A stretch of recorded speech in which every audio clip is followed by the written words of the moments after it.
liberty and justice for all. Thank you. Roll call, please. Duff. Here. Jeremy. Here. Kuznicki. Here. McNutt. Here. Nedrow. Here. Newman. Here. O'Brien. Here. Okay, do we have any additions to business? We do not, thank you. Perfect. Approval of the agenda. Second. Motion by Duff, second by Newman to approve the agenda as presented. Any discussion? All in favor? Aye. Opposed, motion carries. Correspondence information. We had a resolution from Waterford Township regarding statutory revenue sharing reform for state, I guess. Also, Michigan Department of Treasury Retirement System Annual Report, Notice of Acceptance. Michigan Public Service Commission for Edison rate hike again, I believe. Oakland County Health Network has designated May as Mental Health Awareness Month. Yeah. We had a Ventura parking complaint, a couple emails regarding that, and programming advisory from Comcast regarding Valley Sports, which I'm sure everybody's aware of. Can't get the Tigers or Wings anymore.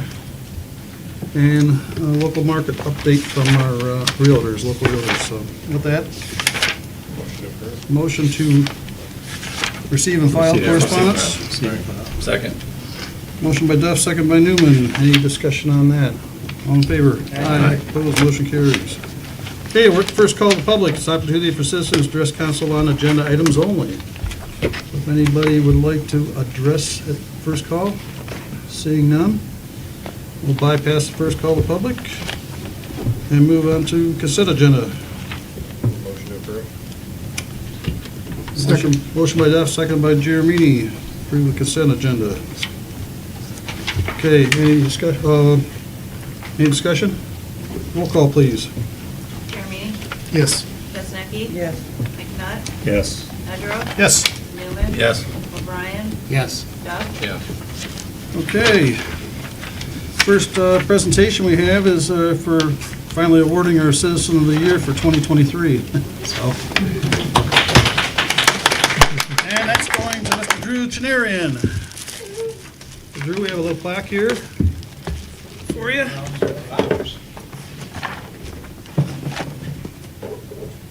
You've done a nice job taking care of that corner, that little triangle area there, so. Appreciate it. Hold on, there we go. The picture there.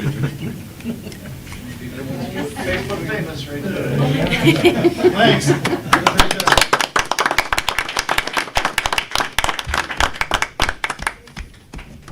Okay. Second item on the agenda is our Clara Miller Park Playground improvements, and we've got Jason McDonald, Mac Land Design here to give us a little update, and we've also, I believe, we opened the bids, correct? We did. We opened the bids last week.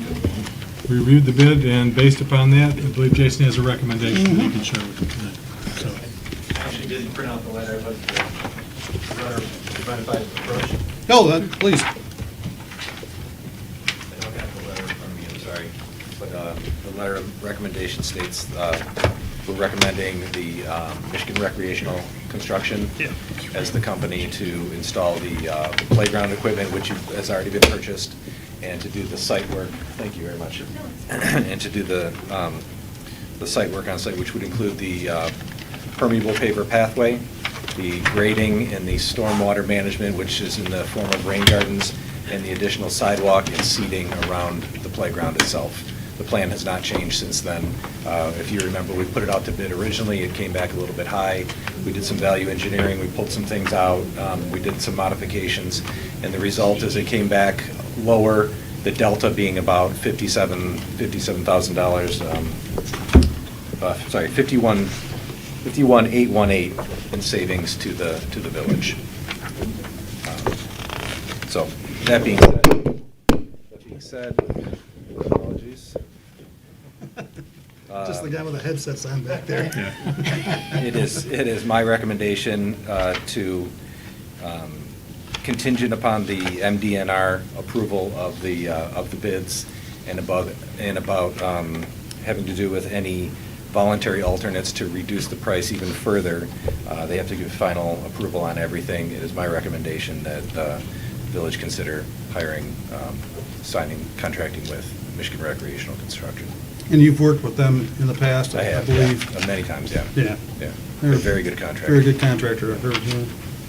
And also, I think, was there an alternate for some of the solid surfacing? Yes, also? they had suggested what we call a voluntary alternate. We didn't ask them to do it, they volunteered it. It's the same product from a different company that would actually reduce the total overall cost roughly $7,500. Yeah, and I think that's actually. It's on there. uh, Yep. Great. There we go. Yeah, 7225. But we really can't go that route yet until we get the approval from DNR, correct? Yeah, and I do have to say, I've been in contact with our authorized official through the MDNR. It sounds like more of a formality, but they just have to sign off on everything because it is federal money and it's grant money.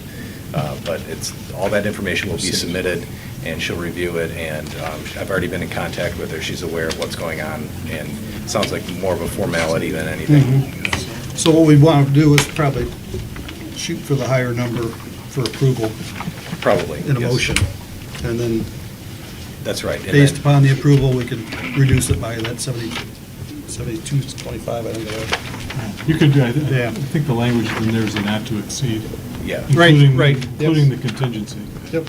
And then- So it's still poured-in-place rubber, it's just a different supplier? That's right. So it's not body Correct. rubber mulch or anything like that? It's That's still right. the same stuff, okay. Same thing, yeah. That sounds great. I know you've done an awful lot of work on this. No, yeah, it's taken a little while to get to It to sure this has. point, but it's pretty close. And then I should also say, I don't think I noted it in here, after our discussions with the contractor at the bid opening, they're prepared to start even before the end of May, if we can get everything in order. Wow, great. So they're ready to move. Super. Well, that'd be wonderful. Good. How long do you think it might take to do the whole thing? Not very long. It's, I think he suggested that it would, their work, it's split into two parts. Their work wouldn't take probably more than 3 weeks to do. However, the people that install the rubberized surfacing, they're kind of a mobile unit that they don't always follow up on that sounded wrong. They don't always follow on the heels of the playground installation. So it might get installed, and then the group that does the rubber surfacing might come a couple weeks after. It's all a matter of when they can schedule them. By the cornrows. But we do, yeah, we are aware, and then they did commit to getting it done before the corn roast. Good. Yeah. Great. Any other questions? Just to comment that you recall that we purchased the playground equipment directly as one of the ways to cut costs. Mhm. We have the playground equipment, it was delivered a couple weeks ago. In fact, if you swing back through the lot, you can see it was a big semi-truck that delivered all the equipment, there's a lot of it. And you can see it wrapped in protective packaging out back by the salt car, so. Good. Well, we'd like to make a motion. Motion that we accept the proposal from Michigan Recreational Construction Incorporated to not exceed $225,830. Sounds great. Second. Motion by Jeremy, second by Duff. Any other discussion? Okay, roll call, please. Kaznecky? Yes. McNutt? Yes. Nedrow? Yes. Newman? Yes. O'Brien? Yes. Duff? Yes. Jeremy? Yes. Perfect, thank you, Jason. Okay, Any thank other you very comments, or? No, unless anybody has any other questions, I can return this to you. Yeah. Thank you. Jason, if you need anything from me, for Mary Carlock, let me know. I will, So- yeah. I will need something, and I will let you know. It's just a. I had a feeling you were going to say Basically that. electronic signature. Yeah. So, Great, thanks. Okay, Next item is recommendations and updates from our engineer, Mr. Powell. We got the 2024 road paving, and 2025 road paving project, and then over in Rollwood Drive, Penny Lake Fishing Project. Correct. And I also want to apologize. This is probably one of the most complicated recommendation letters that I've ever written to you folks. It is, there's a lot of, it's almost like a flow chart. There's a lot of if-thens type statements, and it's really, I'm looking for direction from council as well as some authorizations tonight from council. The letter's fairly self-explanatory in that we received 4 bids from all qualified contractors. We divided the, I remind council that we divided the road paving project into 2 different projects. One based upon this year's budget, and the other phase divided into next year's budget.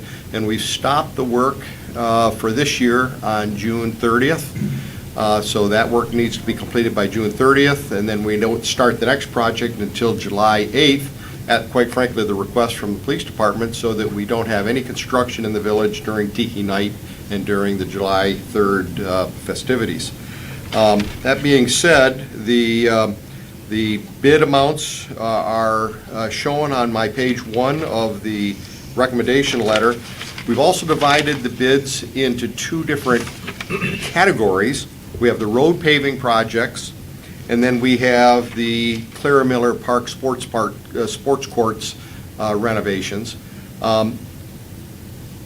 We utilize the same concept of replacing the sports courts as we did for the roads. This bid amount that's shown here is pulverizing the courts, shaping them, regrading, and then compacting, and then putting new asphalt over top of the millings, very similar to that we do with roadways. And you might, 4 inches, still 2 inches and 2 inches, just like we do roads. The difference in the, and same materials, the difference is on road paving, you can imagine with cars going over that road, those cars apply pressure, especially in the summertime, and it keeps the asphalt fairly uniformly compacted and limits the large cracks that we've seen in the sports courts. In the sports courts, when you compact it, then it just sits in one spot without heavy traffic on it, and the freeze-thaw cycle and the expansion-contraction makes those lines, there aren't as many fine lines, but makes those lines grow, start out 1/4 inch, then 1/2 inch, 3/4 inch, and you can see there's actually some 1.5 inches wide in our courts. So when we bid this out, each of the contractors, because we were thinking they're going to be here with their equipment, they're going to be here with all the asphalt, they're mobilized, so they can come in and they can take care of the courts the same time they do the roads. These bids are what those contractors essentially proposed for the sports courts. In my analysis, if you were going to award based upon the addition of those two products, you end up with a total combined on the right-hand side of the chart here, and Hutch Paving is the lowest bid. However, in walking the sports court with the paving contractors and with DPW, and this is really a suggestion from Andy, and I give him the credit for this. If you walk those sports courts, the vast majority of those courts are very solid asphalt. They aren't broken up like you end up with an old road with it alligatoring out and it's all broken up. The courts themselves are in very, very good shape except for those large cracks. So at Andy's suggestion, we brought a repair contractor in to give us some advice. And he suggested that they can come in and mill out those cracks in a 4-foot wide swath, which is wide enough to be able to allow for several of the cracks to go into the same width. He measured them all out. He will mill out the cracks. He'll replace the asphalt full depth 4 inches just like it is now. And his price, after doing all the analysis, is only $50,000 to repair the asphalt. Now, that would normally leave an older asphalt in place, and then these 4-foot lines of new pavement it would look like an odd checkerboard type product on the sports courts. We could then come in and just paint the lines as we normally do for tennis or basketball. However, these prices came in. The low price was ASI. Nope, the low price is Hutch Paving at $215,000 to replace the courts. If you assume now that we might be able to come in and fix the asphalt for $50,000, I received and we had an expert on putting surface on the sports courts come in, and they gave us a price, so you can see if we wanted to, we could put a beautiful colored surface down with all the lines and everything, and smoothing out the courts. They would come in and power wash and smooth out the courts. They would put their three-tier acrylic painting surface on it for about $10,000 a quart. So now we have a $50,000 repair of all the asphalt and about a $40,000 sports court surface on it for less than half of what it would cost to have a paving contractor come in and replace all the courts. I present all this because, as usual, I am always impressed with the thought process and the deliberations of council as to what's best for the village residents and for the village. Therefore, my representation in my letter gives a couple options and then some options to those options. If you're going to award the project based upon overall low bid, including replacing the sports courts, then Hutch Paving is the low contractor. They are a great contractor. I've called all my references and my colleagues, and they are a very good contractor. However, if you're going to pull the contract, separate the contract out and not do the sports court, not replace all the sports courts, then ASI is low bidder, and I identified by how much later in the letter. And if council then wanted to have us pursue, although we have received some actual bids for the repairs, I believe it would be advantageous to actually bid for the repairs of the asphalt and actually get a quoted price for the resurfacing, if that's the direction that the village wants to go. Now, keep in mind that surfacing the tennis court and the basketball courts like this is impressive. It could still be done with just line work, as it's always been done. So you could do tennis courts and a combination of tennis courts and pickleball courts, just doing the line work, so you don't have to do anything this fancy, but with the cost savings, this puts a very nice smooth surface, and it's a sand slurry that goes down, so it's an anti-slip surface as well. We should do that, and then maybe at our next meeting have a recommendation for you for putting this surface on and repairing the courts. I don't have that all buttoned up in a nice package for council, but I wanted to present those options to you tonight so you could give me direction. In the meantime, if in fact you just wanted the roadways repaired, then I would recommend the bid from ASI at just over $1 million to allow the roads to be started really this month so they could be completed. So the first phase could be completed by the end of June, and then we could start the next phase in July. So I'm here to answer any questions. Again, it's a very confusing type recommendation, but I think you might have a handle, and I'm here to answer any questions you might have. First question on my box is, as far as the paving on the courts, how long has that been in place? I can't remember when it was paved. We were trying to think, and I believe that it's been 25, 30 years I was gonna say. since we resurfaced those courts. I know they're in pretty good shape, I mean, with the exception of... Basketball courts or the tennis pickleball courts? Which ones? I Tennis- believe we did them both at the same time, if I'm not Well, mistaken. the tennis courts were resurfaced in 2016, Was it that soon? and then they were Okay. repaired in 2018, Okay, the cracks. And then by 2019, the cracks were already reappeared. Right. yes. Yeah, So, And the paving contractor said you could expect that with new pavement as well, about that same length of time. so going this route, though, of boring out those cracks and then filling them in, we wouldn't be as concerned with them coming back in a year. That's correct, and certainly not as large as they've gotten, because you've now split that crack up into two cracks, two areas of new surface. However, the asphalt can't contract as much as it has already.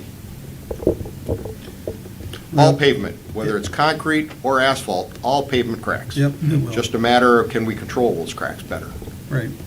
The other thing is, as far as the coating that we'd be putting on, that would prolong the life of the asphalt also, correct? It does, because It'll seal it up. Seals it off, that's Yeah. correct. And it's UV resistant as well, so, it reflects the sun instead of absorb it, so it doesn't heat the pavement up heat as as much. much, yeah. Right. Yep, okay. Did Commerce put this on their pickleball courts?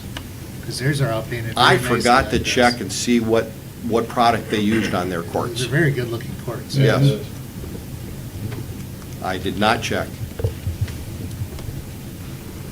Now, in resurfacing the blacktop, Parks and Rec was considering converting a section of that, the section that's right next to the hockey, to pickleball courts, to having a couple dedicated pickleball courts in that section where the two half courts are. And so, in looking into that, would we be able to still do that? Could still do Resurfacing that, and then- and we would need to design that, of course, and then the surface people would come in and actually stripe it for pickleball. Okay. That's correct. I would suggest probably that DPW could probably place the netting, but these experts would do the surfacing. And I did touch base with them, and they would do pickleball as well as tennis and basketball. Yeah, in reviewing this today, in a conversation I had with someone, my guess is there's more than just village residents of Wolverine Lake that use all these. Is there any precedent, or do you think it would be possible to ask Commerce for a little bit of money? I'm sure everybody that uses them are Commerce Township, you know, a majority of them. I mean, it doesn't hurt to ask. Do you follow what I'm saying? We can always ask. Or I is it think solely probably everybody? what I would hear from our friends over in Commerce Township is that they do have these nice courts that they put in. It's significant expense up at the Richardson Center, and I can speak personally, not myself, but I know people that live in the village that use those courts as well. I think their response is going to be kind of quid pro quo. We put courts in, your residents use ours. If you choose to put courts in, our residents should be able to use yours. Worth asking. And it's But- village property, so... But, I mean, Because, you know, I mean, it's open to everybody. I mean, we do That's pay what I'm commerce saying. taxes in the village, so we should. Mhm. Right. Like I know we have Walled Lake residents public using the park. basketball courts, that email that we received from that person doing the basketball practices and stuff is from Walled Lake, but I know people who use Hiram Sims and, That's right, it's a public park. yeah. Asking. John, did you have anything? Knowing the park as well as I do, I know there's extensive fencing. Who covers that cost, either for the removal or replacement, or do they go around it? How does that work? Because that's, to get that equipment in there, obviously fencing's gonna have to be moved, and to do it properly, that fencing probably is gonna have to be removed and then reinstalled. Is that included in that? And if not, is that something that our DPW is, or you're planning on our DPW doing, or, because that's going to be a fairly significant expense, and especially some of the fence is probably going to have to be replaced. excellent question, and when we were out there discussing this with the contractors, Andy, myself, and David, we talked exactly about that. If in fact we were replacing all the asphalt, that fencing would have to come down, and most of the poles would have to be removed, especially the ones within the area. Because those paving machines are 14 feet wide. Milling machines are even wider than that, and they need to get in and be able to turn around and really replace and mill everything up. So that was an issue, and we talked about that Andy was going to get the price to replace all the fencing. If we were going to put all brand-new pavement down, and we had to take it down anyway, it was going to be damaged, destroyed in taking it down. So Andy was going to get a price for that. When we left, it was the milling machine to just come in and do the cracks is only 4 feet wide. We have gates large enough to be able to get that machine through, and it's got a little conveyor belt that shoots the pulverization over into a wheelbarrow, motorized wheelbarrow, that again is only 4 feet wide. So everything can be done with the fencing in place in the repairs. In the painting process, I didn't delve into it enough to know whether or not they can get it through the 10-foot gate that we have there. But certainly it would only have to be wide enough for their acrylic machine to get in and spread that surface down. So it'd have to be addressed then, but to repair it, we don't have to take the fencing down.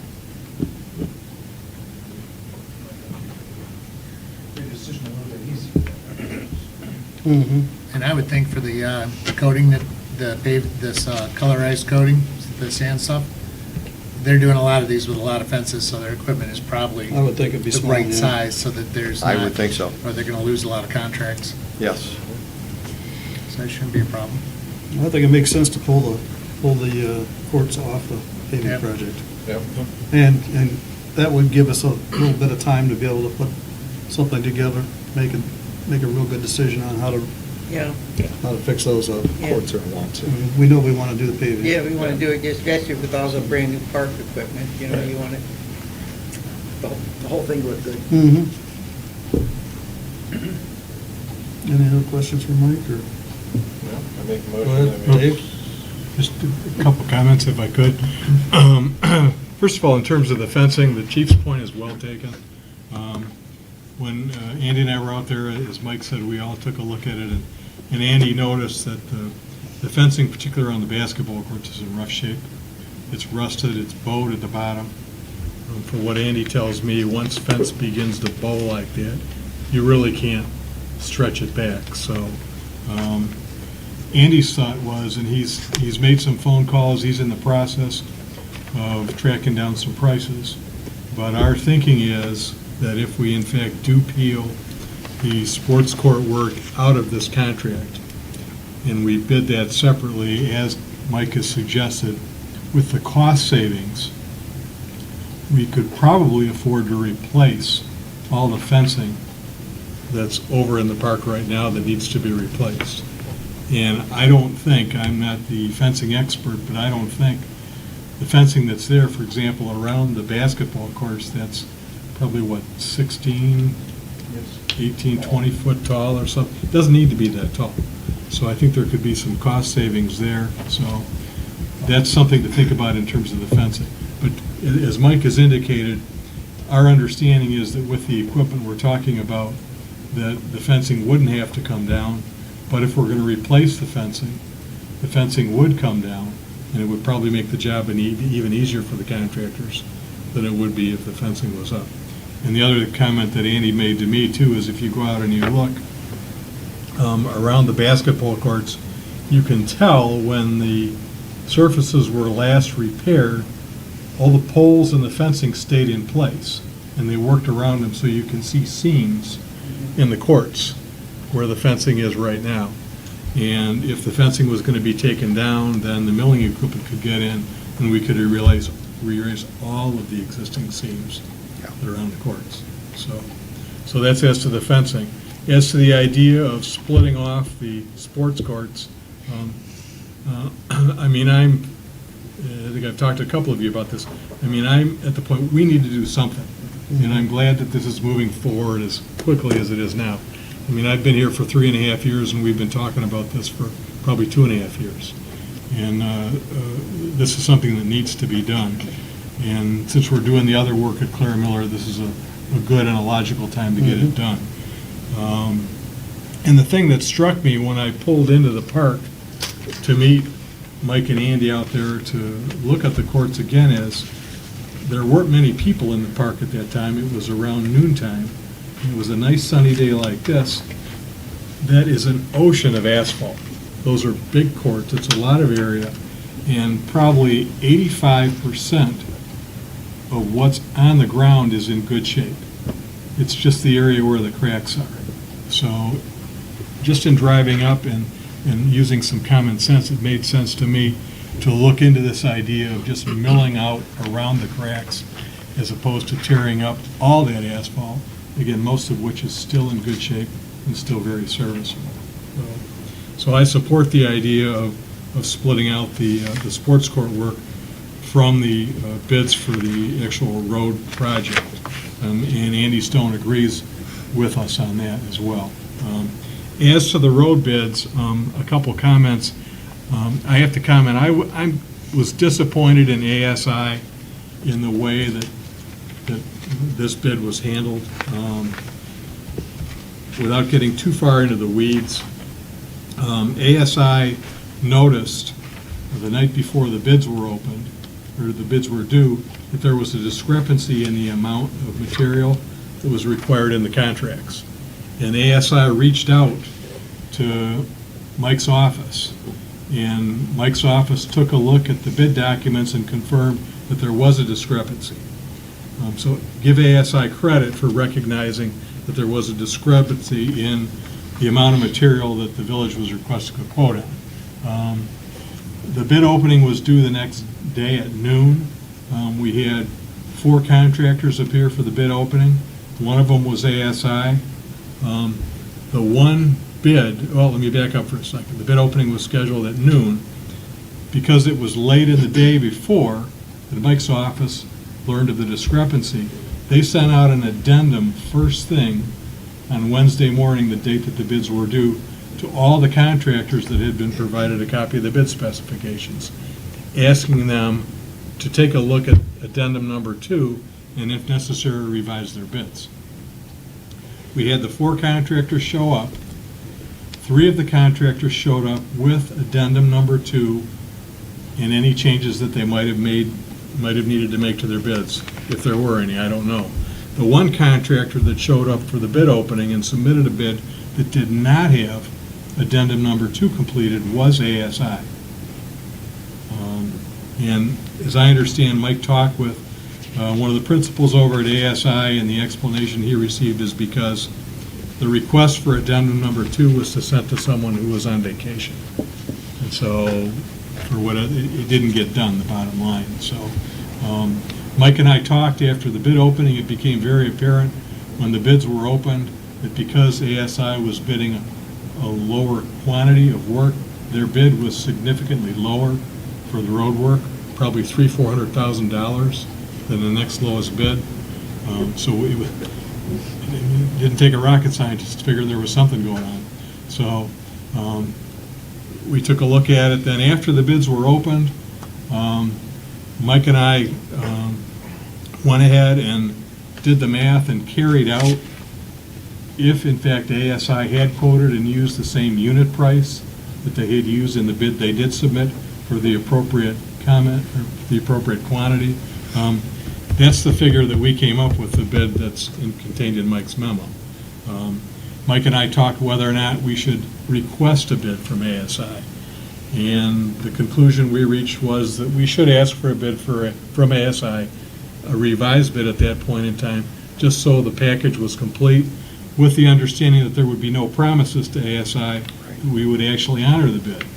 Because what they submitted at 12 o'clock when the bids were opened was not compliant with our bid specs.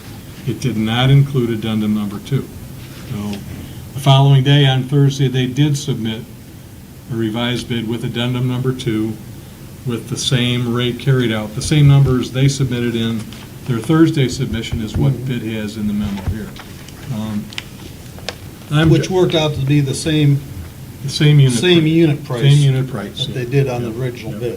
bid. And I recognize that at that unit price, that ASI is the lower bid from Hutch by $15,000, $16,000, something like that. I mean, I'm a big believer in sealed bids. Again, I'm disappointed in the way that ASI handled the bidding process.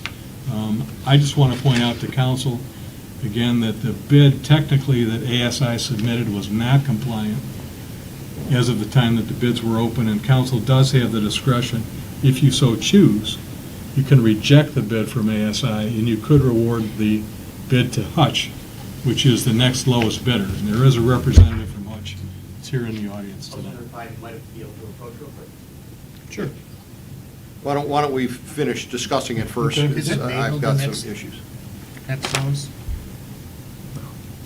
Yeah, but Hutch was, $1,115,000. Hutch was actually low under ASI, I believe. In the Yes. total, Right, Yes. but not in the roads. In the Yeah, if roads. we're just talking about the bid amount for the roads. right. Okay, I must be misunderstanding something, because Nagel's at $1,115,000. Oh, I see. It's the Yeah. one in the zero that messed me up. Yeah, Nagel's actually the highest. Yep, yep, so. Now, along with that, and I cannot disagree with anything that Administrator Gillum said, I want to let council remember that this is a unit price contract. So we pay the contractor based upon the actual work done and the units of asphalt that they put down. So if this were a lump sum bid, it'd be a totally different story, because ASI would be coming back in and changing their bid to a different price.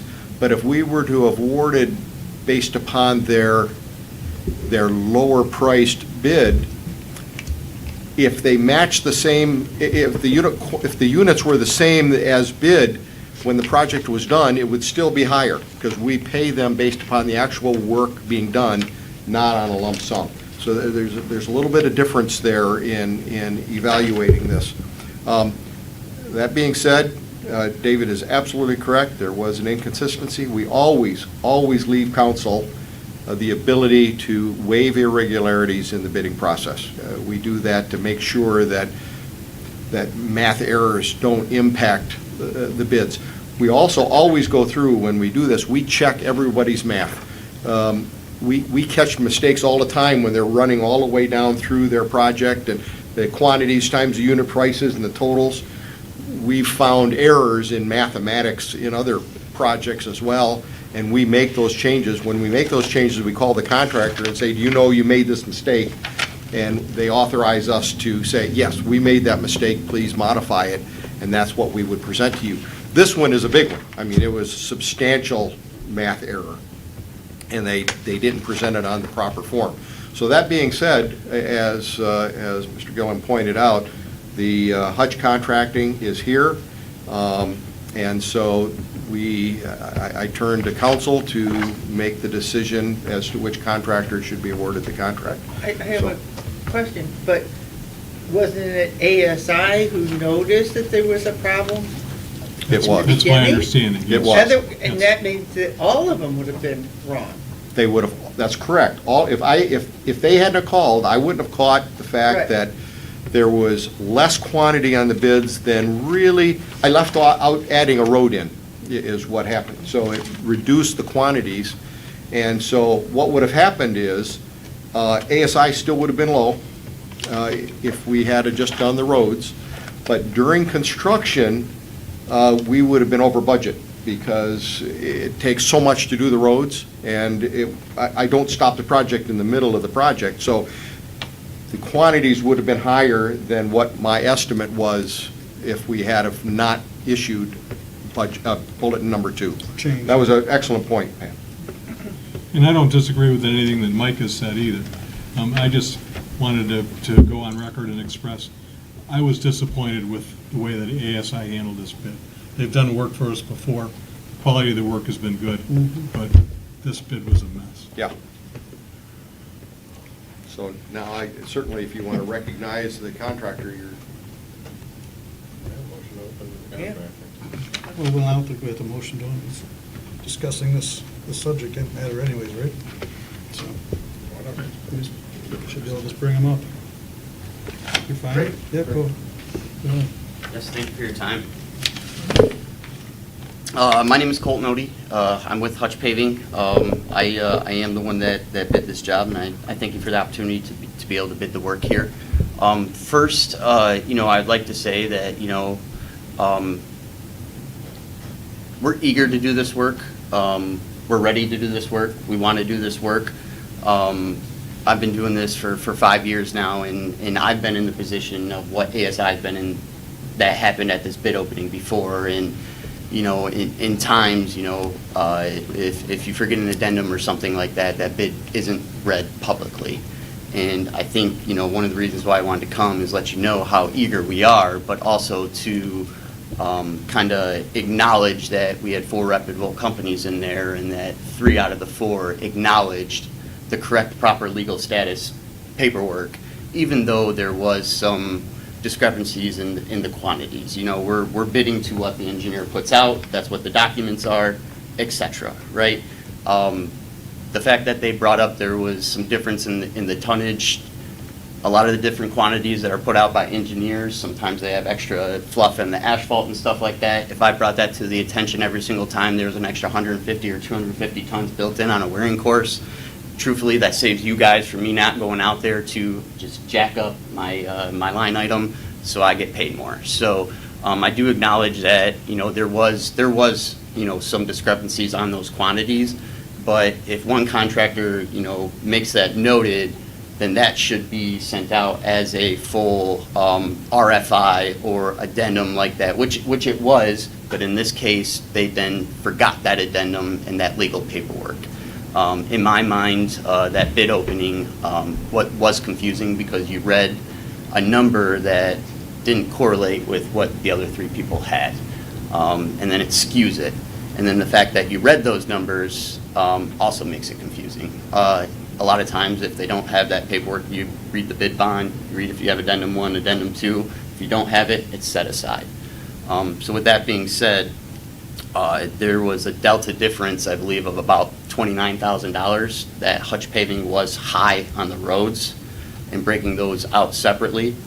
I believe we were at 1018 and ASI was at 989, unless they had an opportunity to bid it afterwards, which doesn't give us a fair advantage either. So with that being said, if the recommendation for ASI to do the work is based off the low bid, then being that Hutch Paving had the right paperwork, I would be willing to make concessions to not lose out on $1 million of paving and do a good job for you guys and give a company that is kind of not done the right thing an award. So, like I said, we're eager to do it.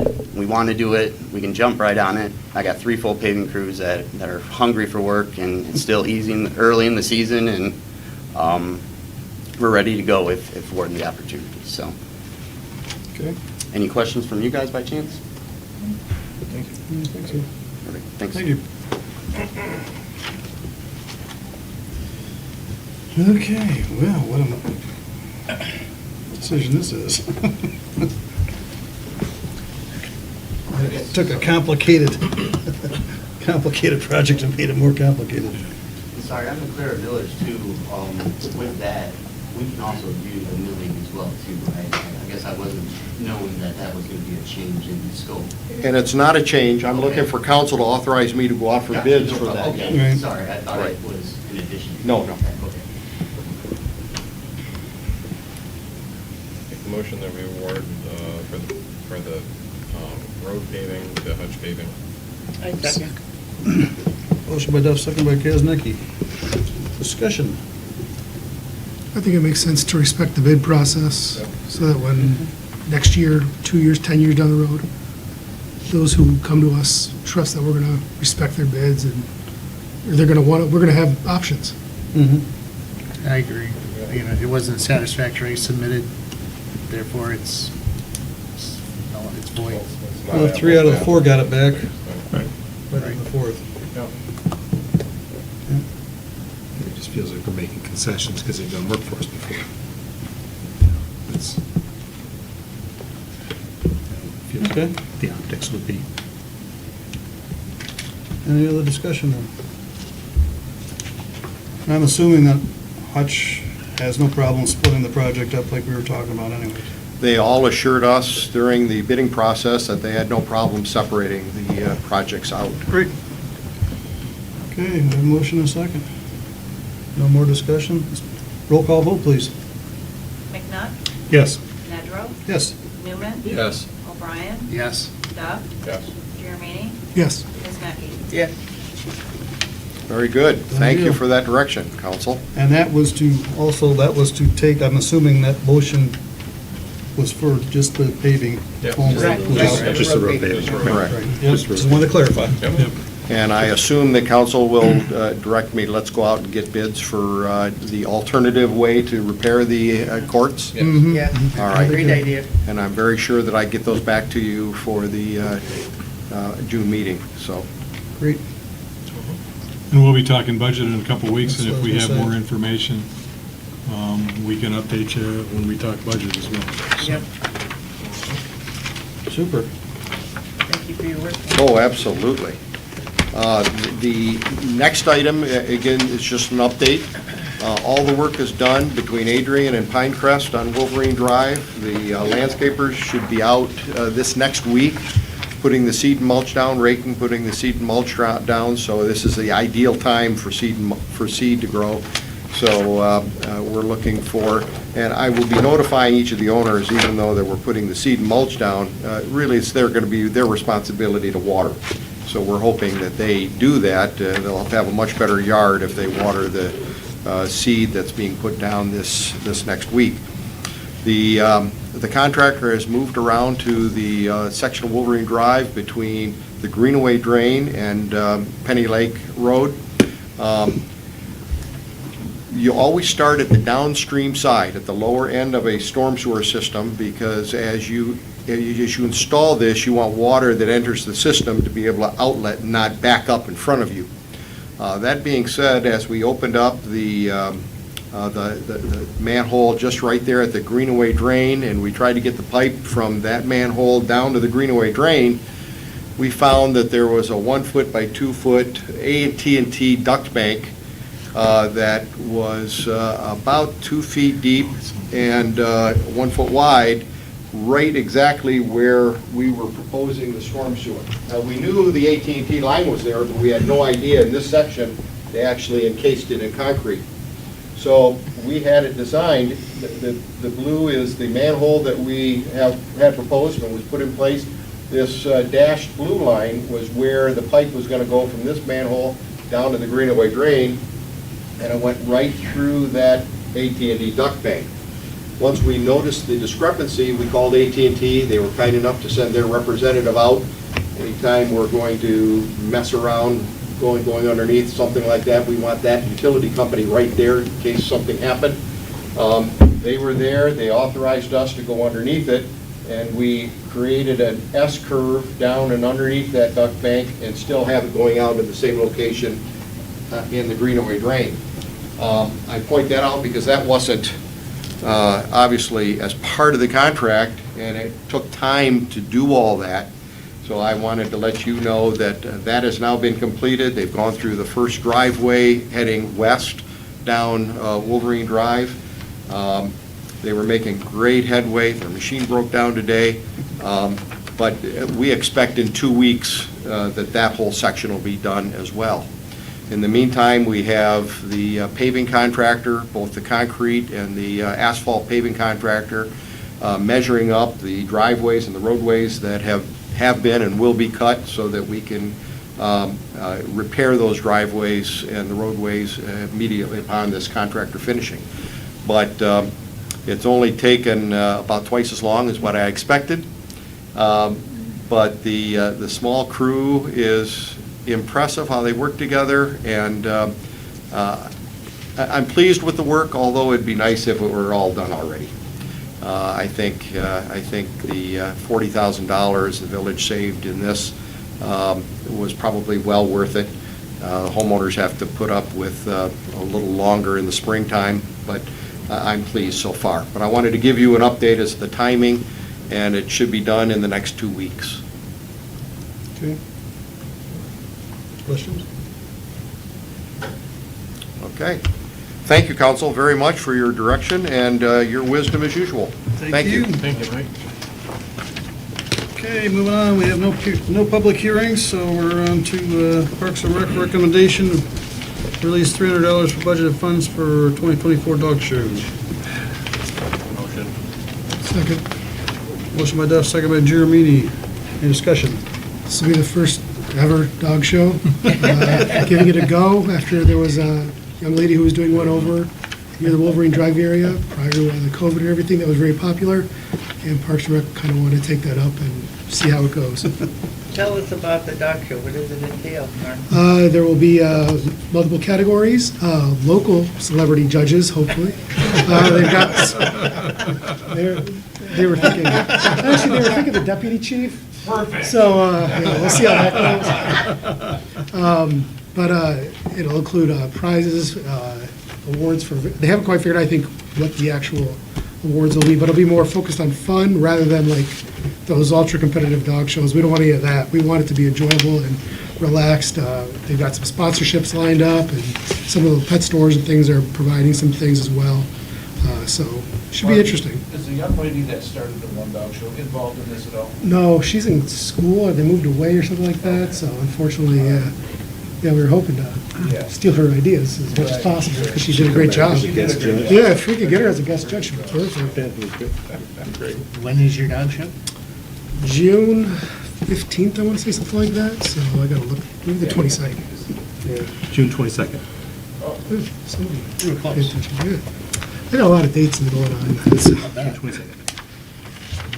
11 a.m. Great. Well, how do people know what they're going to be judged on? They're gonna, the flyer's being created and by the The flyer. members who are Okay. managing it. I'm just support. They just tell me what to pick up and stuff, and that's it. That's fine. I was just curious. Okay, any other discussion? Roll call vote, please. McNutt? Yes. Nedrow? Yes. Newman? Yes. O'Brien? Yes. Duff? Yes. Jeremy? Yes. Kaznecki? Yes.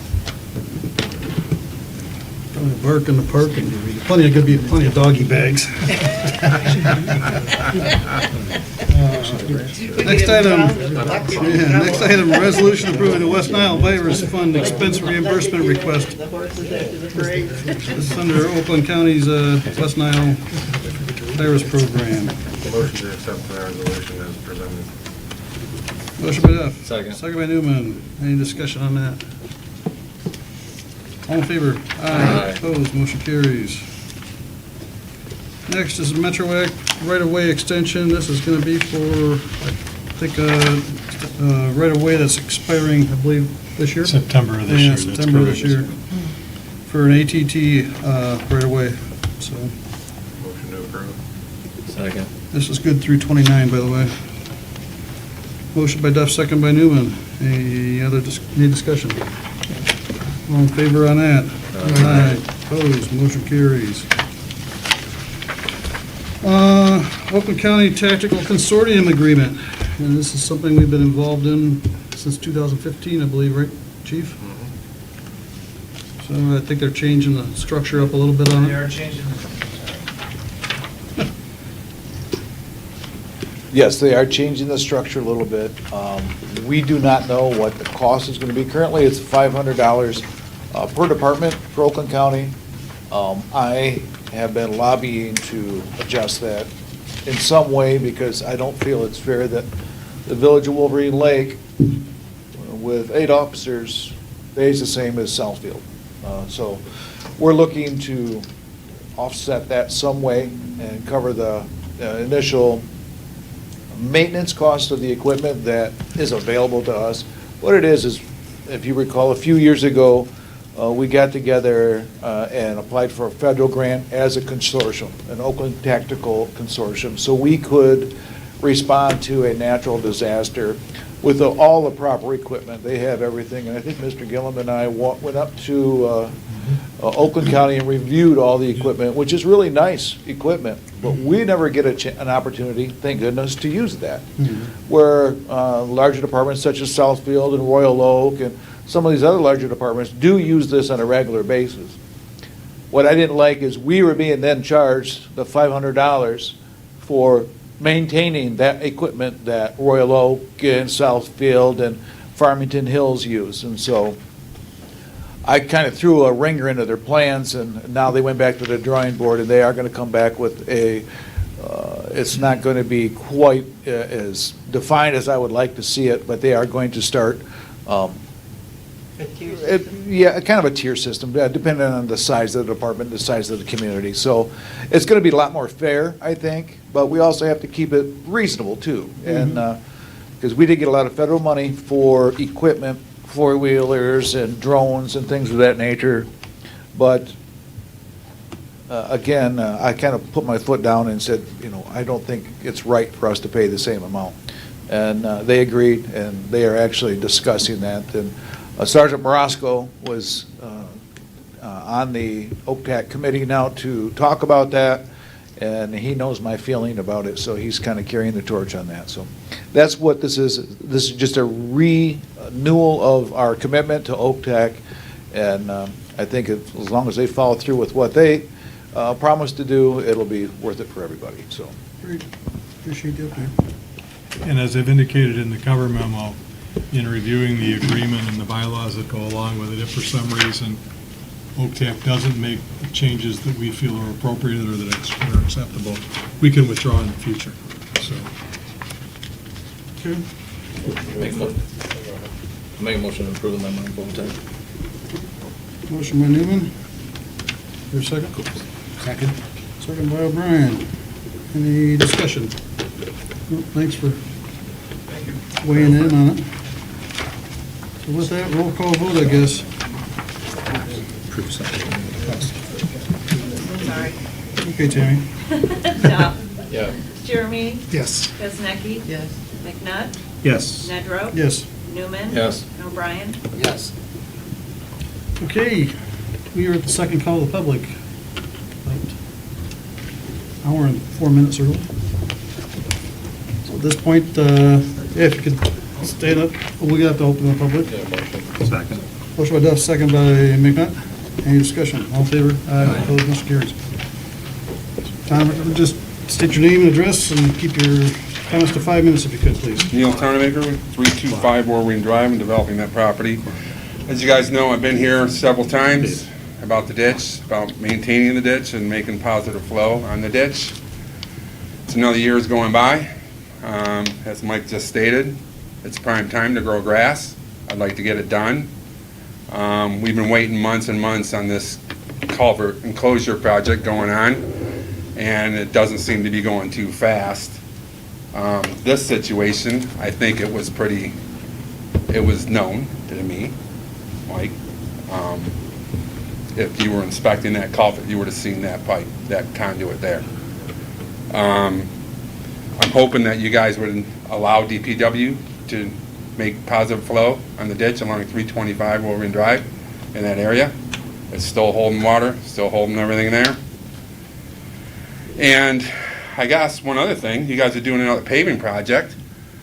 I hope you guys are gonna monitor the wood culverts along that project. I don't know where it's at or anything, and hopefully replace the culverts before you pave, instead of cutting up the roads like we are in Penny Lake 2 years later. I think that's a waste of money on our taxpayers' money, which could have been settled before. I guess that's all I got to say. Okay. Thank you, sir. Anybody else? Mr. Laybourne, I'm sure. Yes, I'll be here until January. Okay. So, since it's only 5 minutes, I gotta hurry up. But real quick. This on? Yep. Okay, because last time interfered. Got it going this time. Okay. What I want to show you here is the police department. We had 66 years of experience of police officers here. This guy here came, 3 years experience. He came to this village because he said 2 councilmen were interfering, or 2 police officers were going to the councilman to interfere with the police department. And for some reason, I'm glad to see you guys finally got a timer there. Excellent. Um, The,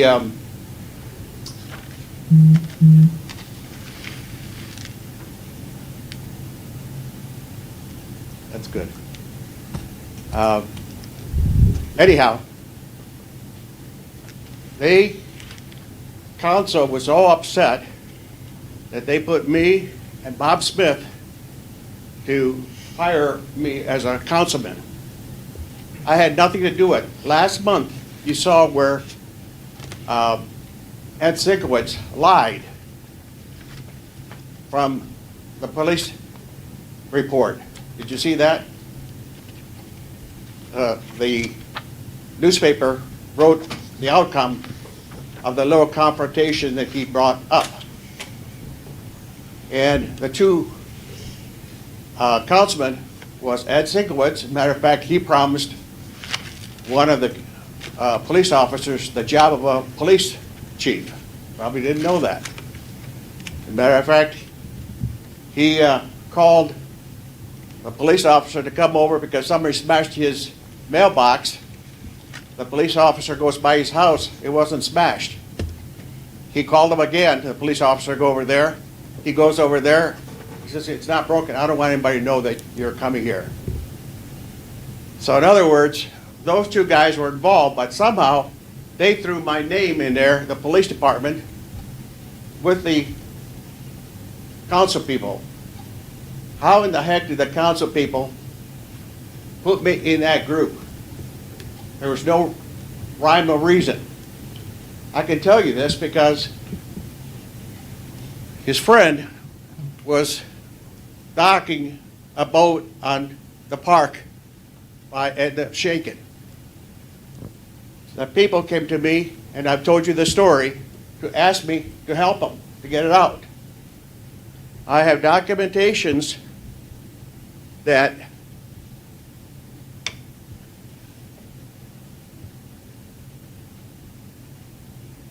here it says, excuse me, there's the dock, here's the park, 100% in this park. This guy here does not have any riparian rights here.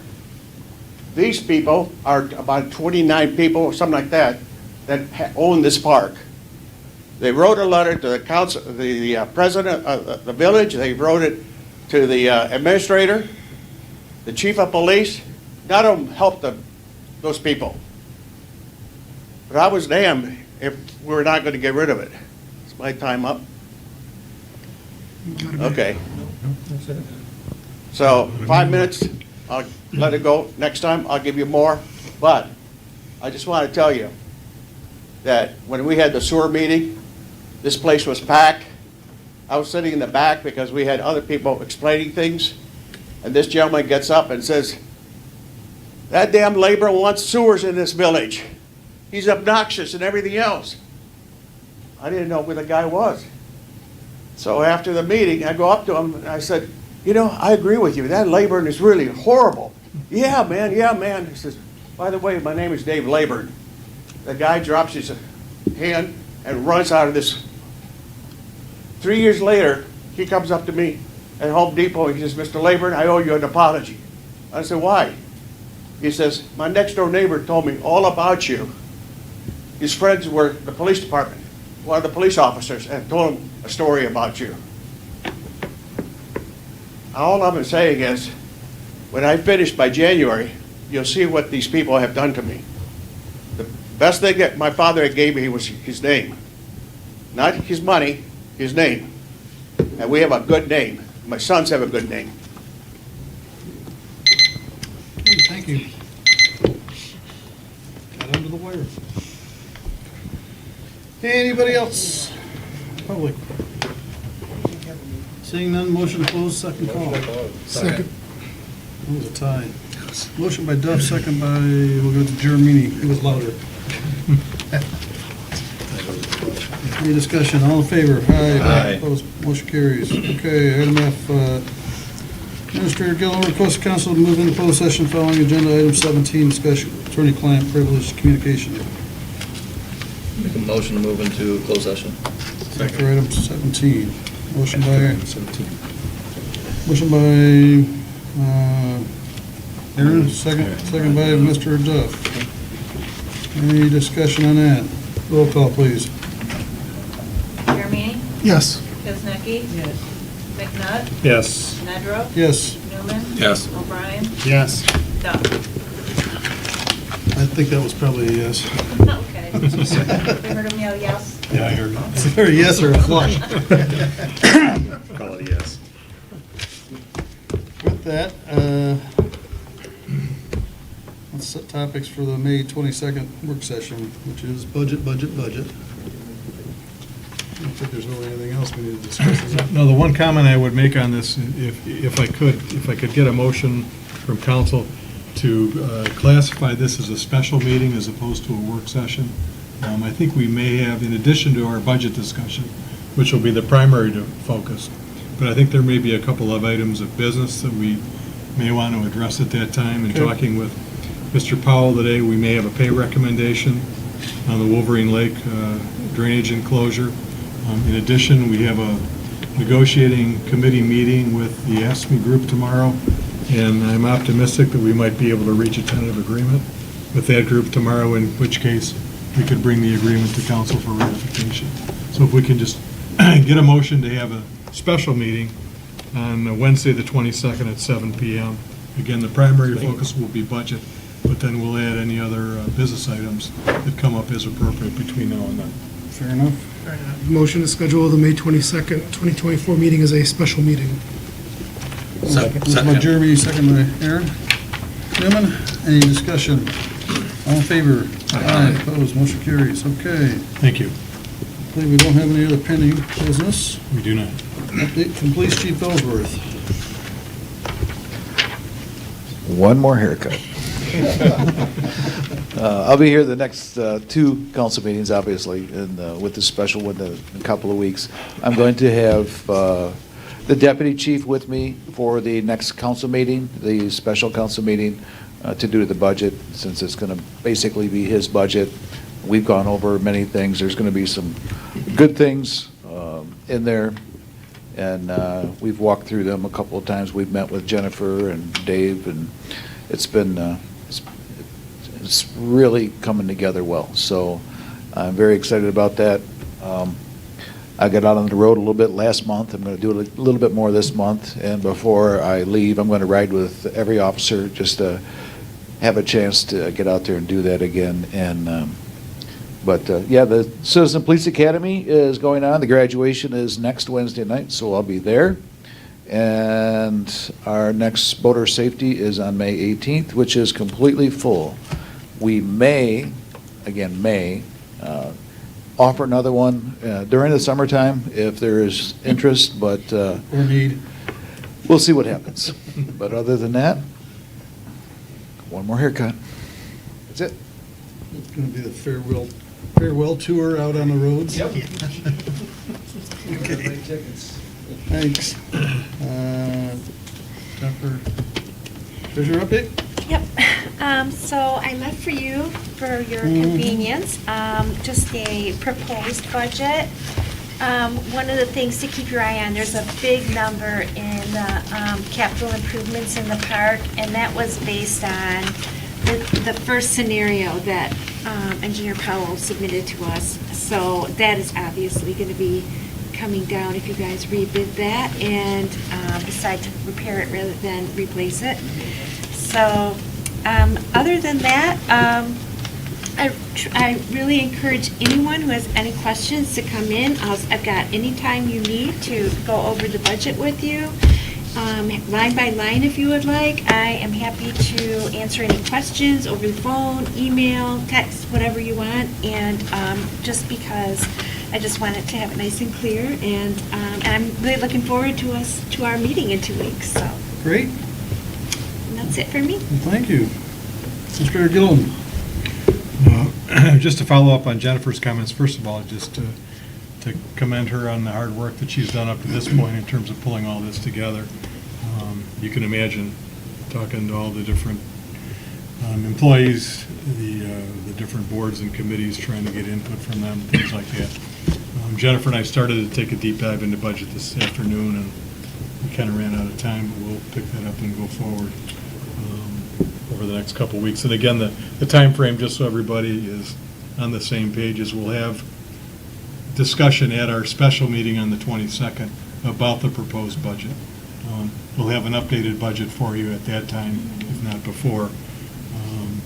And then if there are any changes that come out of that meeting, the idea would be to make those changes in the budget and then have the budget with those changes on our regular business agenda in June.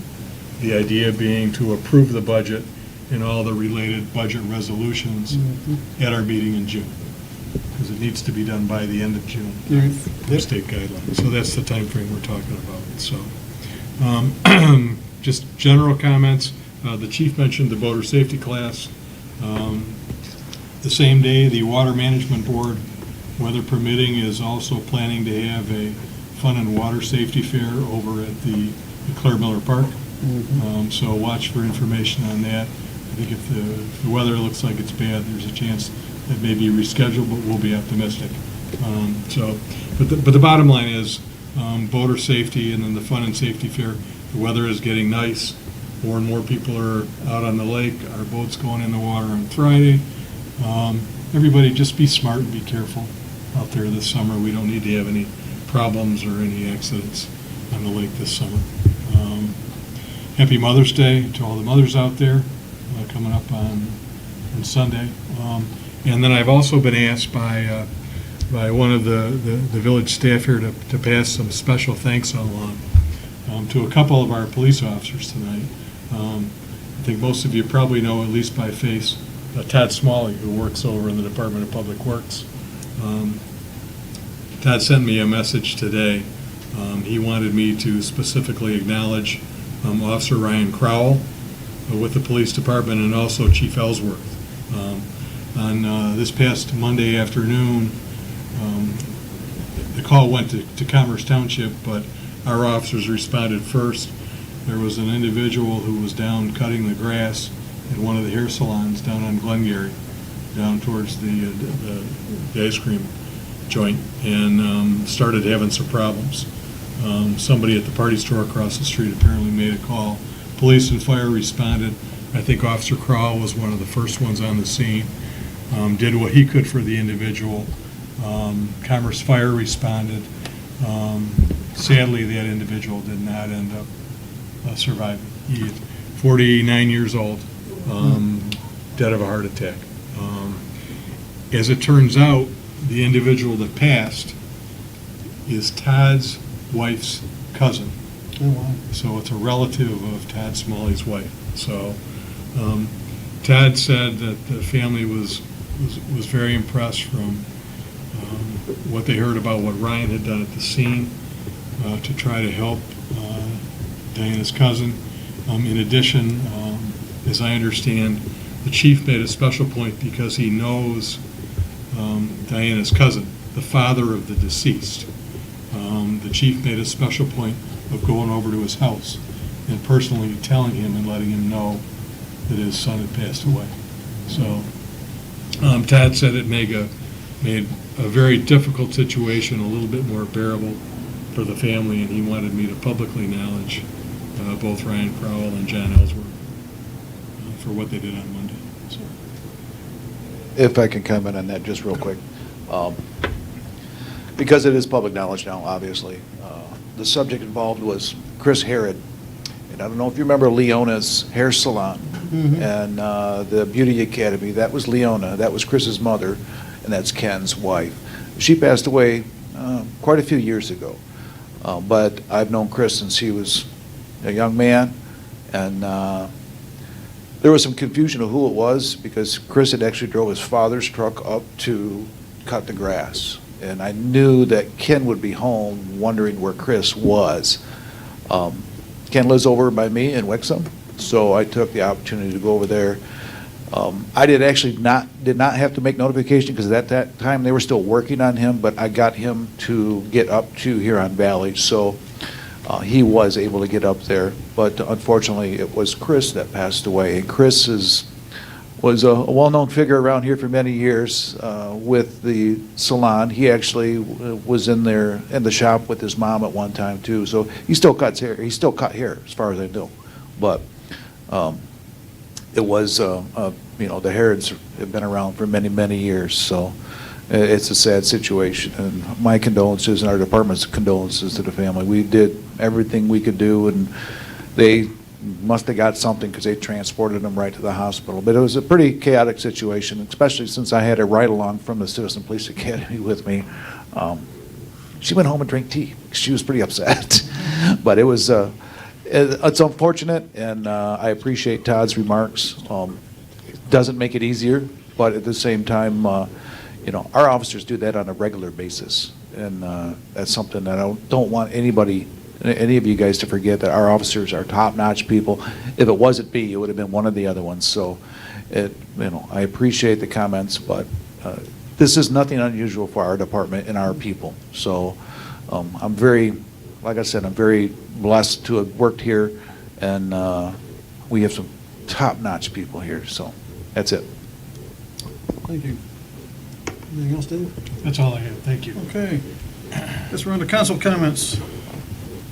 Save Pam for last, I guess. Since she's in her house now. Mark? Quite a few things going on in the next month or so. The 16th annual John Coxeter Golf Outing Classic is coming up on June 1st. Still spots available for golf or just dinner. You can sign up at unupcef.org, or you can email me and we'll figure something out. The Lake Rally, 6th annual, comes up the week after that. Still spots for that. Go on the treasure hunt and explore the lake and have a good time. The 5K is coming up, the garage sale's coming up. You can sign up here at the village for either of those things. Summer's already in full swing. Parks and Rec is in full gear. Mr. McNutt? Just congratulations to Drew with the award, and happy Mother's Day. Mr. O'Brien? Just hope everybody has a wonderful 2 weeks till our special meeting. And happy Mother's Day, too. Mr. Newman? Same, happy Mother's Day, and I'll see you in 2 weeks. No. All right, now we'll give Pam the floor. You gotta give Here we it- go. Right, because I always talk Best so for much. last. We're gonna set the timer here. Yeah. Set the timer. No, we had to set it up for you. I also had written down that Mother's Day coming up. I've kind of lost track of everything that's happening, because I've been pretty preoccupied.